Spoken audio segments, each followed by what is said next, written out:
지난 2주간의 설교를 통해서 누가복음 1장 1절에서 25절의 말씀을 나누었습니다. 그리고 오늘의 본문은 누가복음 2장 25절부터입니다. 그 중간에 있는 본문들은 작년 대림 성단절 기간에 5번의 설교를 통해서 우리가 함께 나누었습니다. 하지만 이 본문들을 그냥 넘어가는 것보다는 간략하게나마 정리하고 넘어가는 것이 우리 모두에게 유익할 것이라 생각이 됩니다. 누가복음 1장에는 총 4가지 사건이 기록되어 있습니다. 첫째는 세례 요한의 수태고지입니다. 이 내용은 지난 주일 우리가 말씀으로 살펴보았습니다. 두 번째는 6개월 후에 가브리엘 천사, 동일한 가브리엘 천사가 동정녀 마리아에게 수태고지를 하는 내용입니다. 누가복음 1장 35절에 보면은 보라 네가 잉태하여 아들을 낳으리니 그 이름을 예수라 하라, 이렇게 수태고지를 했습니다. 세 번째는 수태고지를 받은 마리아가 빨리 유대 산골로 가서 친척 엘리사벳을 만나는 내용입니다. 이때 엘리사벳이 성령의 충만함을 받아 이렇게 마리아를 축복했습니다. 1장 45절에 보면은 주께서 하신 말씀이 반드시 이루어지리라고 믿은 그 여자에게 복이 있도다. 그리고 이제 마리아의 영혼이 주님을 찬양했던 것입니다. 마리아는 3개월 동안, 그러니까 임신 초기 기간 동안 그 집에 함께 지내다가 자기 집으로 돌아갔습니다. 네 번째 사건은 세례 요한의 출생입니다. 이때 사가랴가 성령의 충만을 받아서 이렇게 예언했습니다. 우리 함께 읽어보겠습니다. 누가복음 1장 76절과 77절 시작. 이하여 네가 지극히 높으신 이의 선지자라 일컬음을 받고 주 앞에 앞서가서 그 길을 준비하여 주의 백성에게 그 죄사함으로 말미암는 구원을 알게 하리니. 사가랴는 자기 아들 요한이 장차 감당할 그 사명에 대해서 예언을 했던 겁니다. 누가복음 2장 오늘 본문 앞부분에는 3가지 사건이 기록되어 있는데, 첫째는 예수님의 탄생입니다. 첫 아들을 낳아 강보에 싸서 구유에 누였으니 이는 여관에 있을 곳이 없음이로라. 두 번째는 한 천사가 들에 있는 목자들에게 예수 탄생의 기쁜 소식을 전한 내용입니다. 누가복음 2장 10절과 11절 함께 읽어보겠습니다. 천사가 이르되 무서워하지 말라.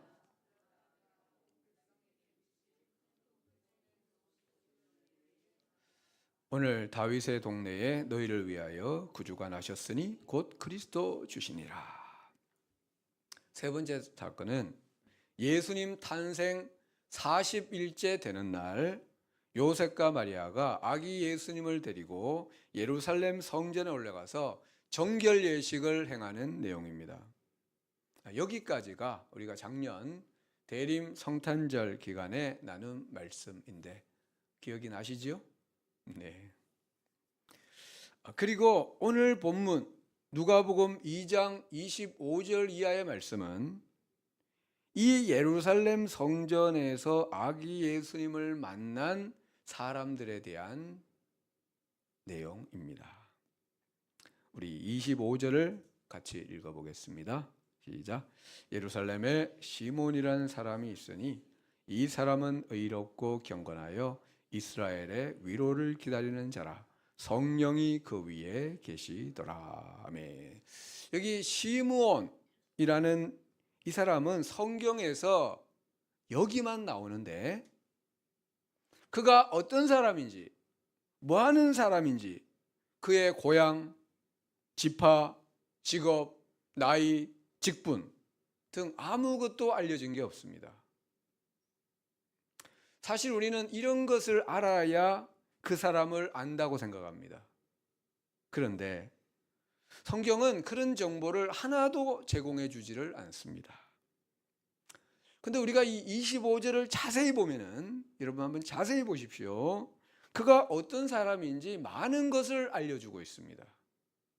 그는 어떤 사람입니까?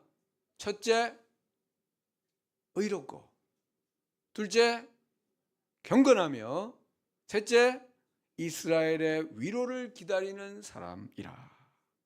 그리고 넷째 뭡니까? 성령이 그 위에 계시더라. 시므온은 이런 사람이었습니다. 사실 우리는 그 사람의 나이나 직업이나 출신이나 직분 등 그의 겉모습에 관심이 많이 있습니다. 그리고 그런 것을 알면은 그 사람을 안다라고 생각합니다. 근데 성경은 그런 것에 별 관심이 없습니다. 도리어 어디에 관심이 있습니까? 그의 중심에 관심이 있습니다. 그가 의로운지, 그가 경건한지, 그의 소망이 무엇인지, 그리고 그가 얼마나 성령님과 친밀한지. 전에 어떤 영상을 보았는데 SSU라고 해군 그 특수부대입니다. 해난구조 교육훈련 부대 영상인데요. 그 해군 또 해병대에서 이제 복무하는 군인들이 자원을 해서 이거 자원하는 겁니다. 복무하던 군인들이 자원하는 겁니다. 몇 주 동안 이 훈련을 받게 됩니다. 그러면 이제 해난구조 자격증이 주어지는 거죠. 근데 자원한 사람들 중에는 소위 중위와 같은 장교도 있습니다. 하사, 중사와 같은 부사관도 있습니다. 그리고 일병, 이병, 상병과 같은 일반 병도 있습니다. 근데 거기 훈련소에 들어가면은 계급장을 다 띄게 됩니다. 계급장을 다 띄는 거예요. 그리고 모두가 동기입니다. 동기. 계급이 무엇인지 아무도 모릅니다. 그리고 관심도 없습니다. 오직 그들의 관심은 우리 모두가, 이 훈련이 엄청 힘든 훈련이에요. 우리 모두가 이 훈련을 통과하는 것, 오직 거기에만 관심이 있는 겁니다. 여러분, 우리가 하나님 앞에 갈 때 계급장을 다 떼고 가야 됩니다. 여러분 계급 있습니까? 계급장을 다 떼고 가야 됩니다. 내 직업, 내 직분, 내 출신, 이런 것 하나님께는 하나도 중요하지 않습니다. 제가 15년 전일 수도 있고 20년 전일 수도 있는데 꿈에 주님의 음성을 들은 적이 있습니다. 꿈에. 그 음성을 듣는 순간 저는 그것이 주님의 음성이라는 걸 알았습니다. 그때 주님은 다른 말씀은 없고 오직 제 이름만 불렀는데 그 목소리가 얼마나 깨끗하고 청아한지 세상에서는 들을 수 없는 목소리였습니다. 꿈인데 20년 전의 꿈인데 지금 제가 그걸 기억하고 있는 거예요. 주님이 그때 저를 어떻게 불렀을까요? 그때도 저는 목사였습니다. 안 목사, 안재진 목사 또는 안재진 이렇게 안 불렀습니다. 뭐라고 불렀을까요? 재진아 이렇게 불렀습니다. 네, 재진아 이렇게 불렀습니다. 여러분, 우리가 주님 앞에 설 때 딱 두 가지만 나왔습니다. 뭐가 남을까요? 내 이름과 내 중심. 이 두 가지만 남는 겁니다. 하나님은 어떤 분이십니까? 사무엘상 16장 7절에 보면 내가 보는 것은 사람과 같지 아니하니 사람은 외모를 보거니와 나 여호와는 중심을 보느니라. 하나님은 우리 중심을 보십니다. 우리도 시몬처럼 의롭고 경건하고 하나님의 위로를 기다리는 중심을 가지게 되기를 소망합니다. 이런 시몬에게 임한 하나님의 축복이 있었는데 뭡니까? 성령이 그 위에 계시더라. 바로 성령님과의 친밀함입니다. 누가복음 2장 26절을 같이 읽어보겠습니다. 그가 그의 그리스도를 보기 전에는 죽지 아니하리라는 성령의 지시를 받았더니, 그는 성령의 지시를 받은 사람이었습니다. 그뿐 아니라 어느 날 아침 성령님이 그를 감동하셨습니다. 지금 빨리 성전에 들어가 보라는 감동이었습니다. 그래서 갔더니 마침 예수님의 부모가 정결 예식을 행하려고 아기 예수님을 데리고 오는 것이었습니다. 그래서 그가 그렇게 기다리던 하나님의 구원자 아기 예수님을 만나게 된 겁니다. 여러분, 시므온은 그 중심이 하나님을 향한 사람이었고, 그래서 성령님이 그와 함께 하셨으며 성령님의 지시와 감동으로 그의 삶을 이끌어 주었는데, 우리도 이런 사람 되기를 소망합니다. 이때 시므온이 아기 예수님을 안고 하나님을 찬송했습니다. 우리 29절 말씀 같이 읽어보겠습니다. 주제요, 아멘. 이제는 제가 세상을 편안히 떠날 수 있게 해 주십니다. 이런 고백입니다. 당시 시므온은 나이가 많았던 것으로 보입니다. 근데 그가 그때까지 살아 있었던 이유는 그에게 남겨진 마지막 사명이 있었기 때문입니다. 그의 사명이 뭡니까? 마지막 사명이 아기 예수님을 안고 그분이 누구인지를 세상에 알리고 그의 부모에게 하나님의 메시지를 전하는 사명이었습니다. 근데 이제 그 사명을 다하게 되었으니 나는 이제 평안히 하나님께 돌아갈 수 있게 되었다, 이렇게 고백하고 있는 겁니다. 여러분, 우리가 살고 있는 이 땅은 우리의 본향이 아닙니다. 우리에게는 돌아갈 아버지의 집이 있습니다. 근데 아버지께서 아직 우리를 아버지의 집으로 데려가지 않는 이유가 뭡니까? 아직 우리에게 남겨진 사명이 있기 때문입니다. 그리고 우리의 사명을 마치는 날 주님이 우리를 편안히 놓아주실 겁니다. 천국으로 오라는 겁니다. 이렇게 사명을 위해 살다가 사명을 마치고 평안히 주님께 돌아가는 삶, 이것이 최고의 축복이 아니겠습니까?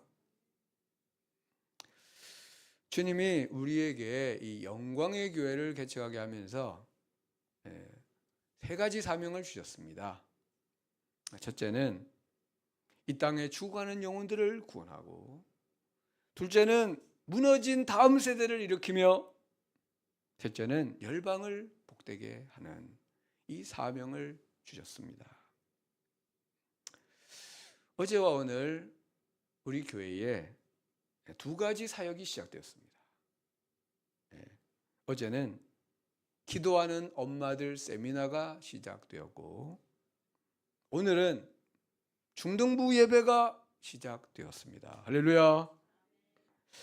원래 우리의 계획은 지난 주일에 중등부 예배를 드리는 것이었습니다. 근데 주님이 한 주를 미루게 하셨습니다. 저는 왜 그렇게 하셨을까 생각을 해봤습니다. 기도가 먼저라는 겁니다. 기도가 먼저다. 기도하는 엄마들, 기도의 사역자들을 세우고 중등부 예배를 시작하라는 겁니다. 왜 그렇습니까? 다음 세대를 세우는 일은 기도 없이는 이루어질 수가 없기 때문입니다. 여러분, 기도하는 엄마들 사역과 중등부 예배는 둘 다 무슨 사역입니까? 다음 세대를 세우는 사역입니다. 기도하는 엄마들이 누구를 위해 기도하는 겁니까? 네. 어제 기도하는 엄마들 세미나 일주 강의를 하였습니다. 그래가지고 영주와 경북 그래가지고 우리 영주뿐 아니라 안동, 청송, 의성, 예천, 봉화, 그리고 저기 소백산 넘어 정선에서도 오셔가지고 우리 총 36명이 등록을 했고, 또 강사분은 대구에서 오시고, 스텝, 또 우리 교회 봉사자들 포함하여 거의 50명 가까이 이렇게 함께 했습니다. 특히 우리 서태웅 어린이가 주차 봉사를 했습니다. 네, 주차 봉사를 했는데 허리에는 권총을 차고 오른손에는 주차봉을 들고 이렇게 우리 집사님 두 분과 함께 주차 봉사를 했습니다. 너무나 귀한 일입니다. 저 역시 세미나에 참여하여 2시간 동안 강의를 다 들었습니다. 많은 은혜와 도전을 받았습니다. 저 말고 목사님이 한 분 더 참여했습니다.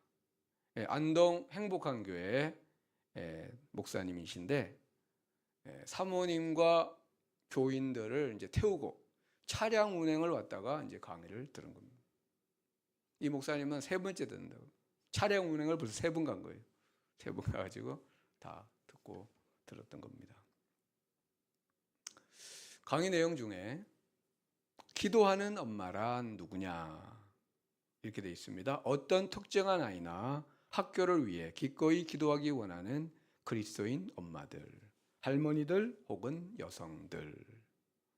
여기 어떤 특정한 아이라고 했습니다.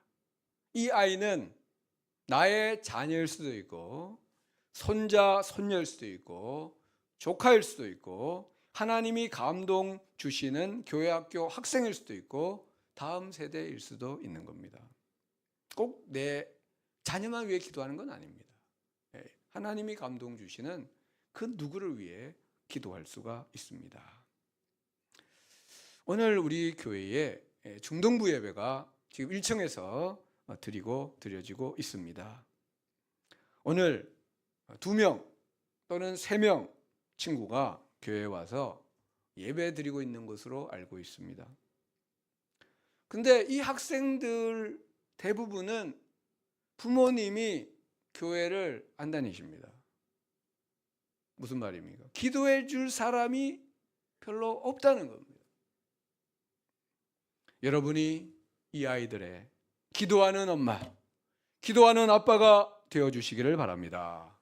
우리 교회 카톡방에 보면은 이 아이들 이름이 적혀 있습니다.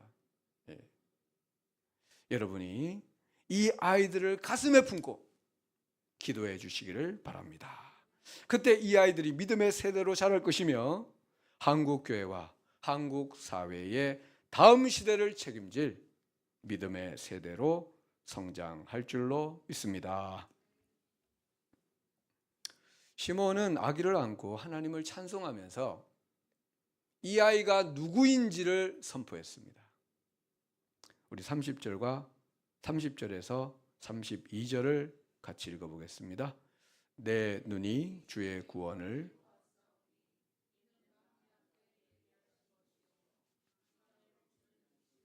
주의 백성 이스라엘의 영광이니이다. 아멘. 이 분이 누구냐? 주의 구원이라는 겁니다. 만민 앞에 예비하신 것, 이방을 비추는 빛, 주의 백성 이스라엘의 영광. 이 하나님의 구원은 만민을 위해 준비된 겁니다. 구원의 대상에서 제외된 사람이 없다는 겁니다. 하나님의 구원은 모든 사람에게 열려 있고 누구든지 이 구원을 받을 수가 있습니다. 이것이 하나님 구원의 보편성인데, 그렇다고 해서 모든 사람이 자동으로 구원을 받는다는 것은 아닙니다. 34절에요. 그 마리아에게 준 경고에 그것이 나타나 있는데 34절에 보면 시몬이 그들 부모에게 축복하고 그의 어머니 마리아에게 말하여 이르되 보라 이 아기는 이스라엘 중 많은 사람을 패하거나 흥하게 하며 비방을 받는 표적이 되기 위하여 세움을 받았다. 예수님이 장차, 이 이야기는 장차 많은 비방을 받게 될 거라는 겁니다. 우리 생각에는 막 축복과 찬양을 받을 것 같죠? 많은 비방을 받게 되고 반대를 당하게 될 것이다. 예수님은 많은 대적을 대하게 될 것이었습니다. 예수님 당시 주님을 따르는 사람도 많았습니다. 그러나 예수님을 대적하는 사람들이 더 많았습니다. 당시 유대 사회의 실세였던 제사장들, 그리고 바리새인들, 사두개인들, 헤롯 왕과 헤롯 당들, 로마 총독과 그의 추종자들이 다 예수님을 대적했습니다. 종교개혁자 존 칼빈이 이런 말을 했습니다. 이 세상의 대부분이 그리스도의 편에 설 정도로 이 세상 여건이 갖추어진 적은 지금까지 없었다. 네, 종교개혁자 칼빈의 시대까지 그런 시대는 없었다는 겁니다. 우리 시대까지 없었고 앞으로도 없을 겁니다. 그런데 바로 앞에 이런 말씀이 있습니다. 이 악인은 이스라엘 중 많은 사람을 패하거나 흥하게 하려고 세움을 받았다라고 했습니다. 우리 생각에는 모든 사람이 다 흥하기 위해 세움 같죠? 아니라는 겁니다. 패하게 하거나 흥하게 하기 위해 세움을 받았다. 여기 패하다는 단어는 무너짐, 멸망이라는 뜻이고, 흥하다는 단어 아나스타시스는 부활, 일어남, 위로, 오름이라는 뜻입니다. 어떤 사람은 예수님으로 인하여 무너지게 될 것이고 어떤 사람은 예수님으로 인하여 일어서게 될 것이라는 말씀입니다. 예수님 당시 많은 사람들이 예수님 때문에 걸려 넘어졌습니다. 앞에서 말한 대제사장들과 바리새인들과 서기관들과 가룟 유다와 같은 사람들은 예수님 때문에 넘어진 겁니다. 예수님에 걸려 넘어졌습니다. 근데 사실은 예수님이 그들을 넘어지게 한 게 아닙니다. 예수님에 대한 그들의 반응이 그들을 넘어지게 한 겁니다. 그들을 무너지게 한 겁니다. 여러분, 예수님을 어떻게 생각하느냐에 따라서 예수님은 각 사람에게 축복이 될 수도 있고 저주가 될 수도 있습니다. 그분은 어떤 이에게는 걸림돌이 되어 그들을 넘어뜨리게 될 것입니다. 구약에 예언이 되어 있는데 시편 이사야 8장 14절과 15절 우리 같이 읽어볼까요? 그가 성소가 되시리라. 그러나 이스라엘의 두 집에는 걸림돌과 걸려 넘어지는 반석이 되실 것이며 예루살렘 주민에게는 함정과 올무가 되시리니 많은 사람들이 그로 말미암아 걸려 넘어질 것이며 부러질 것이며 덫에 걸려 잡힐 것이니라. 네. 예수님을 믿지 않는 많은 사람들이 이렇게 예수님에게 걸려 넘어지게 된다는 겁니다. 그러나 어떤 이들은 그분으로 인하여 일어서게 될 것입니다. 이거 역시 구약의 예언이 되어 있습니다. 이사야 28장 16절 같이 읽어봅시다. 보라, 내가 한 돌을 시온에 두어 기초를 삼았노니 곧 시험한 돌이요 귀하고 견고한 기초돌이라. 그것을 믿는 이는 다급하게 되지 아니하리라. 아멘. 예수님 여기서 시험한 돌이라는 것은 테스트를 마친 입증된 돌이다 이런 뜻입니다. 귀하고 견고한 기초돌이다. 바울은 이 구절을 인용하면서 로마서 9장 33절에 그를 믿는 자는 부끄러움을 당하지 아니하리라 이렇게 했습니다. 여러분, 누구든지 예수를 믿으면 부끄러움을 당하지 않습니다. 심판 날에 다급하게 되지가 않습니다. 심판 날에 편안해야 되는데 막 그날 막 다급해지고 난리가 나면은 문제가 심각한 겁니다. 왜 그렇습니까? 예수님이 우리 인생이 예수님이라는 기초돌 위에 견고하게 서 있기 때문에 부끄러울 것도 다급할 것도 없다는 것입니다. 지난 주일에 우리가 이 전도할 태신자를 작정했습니다. 여러분께 태신자로 작정된 분들은 복을 받은 사람들입니다. 할렐루야. 이 복을 받은 사람들이에요. 왜냐하면 여러분이 어쩌다가 그들을 작정한 게 아니고 성령의 감동으로 작정했을 것이기 때문입니다. 하나님께서 그들을 구원할 계획을 가지고 계시기 때문에 그들이 작정된 것 아니겠습니까? 지금까지 예수님은 그들 인생의 걸림돌이었을지도 모릅니다. 그래서 안 믿은 겁니다. 그러나 이제부터는 예수님이 그들 인생의 귀하고 견고한 기초돌이 되기를 소망합니다. 예수님이 그들 인생의 걸림돌이 되느냐 기초돌이 되느냐는 그들이 예수님을 어떻게 생각하느냐, 예수님께 어떻게 반응하느냐에 달려 있습니다. 그분을 끝까지 거부하면 걸림돌이 될 것이고 그분을 믿으면 기초돌이 되는 겁니다. 사랑하는 성도 여러분, 오늘부터 우리가 이 태신자를 위해서 기도를 하기 원합니다. 예수님에 대한 그들의 생각이 바뀌게 하여 주옵소서. 그래서 예수님을 그들 인생의 귀하고 견고한 기초돌이 되게 하여 주시옵소서. 우리가 그들을 가슴에 품고 기도할 때 하나님께서 응답하실 것이며 그들의 마음과 생각을 바꾸어 주실 줄로 믿습니다. 기도하겠습니다.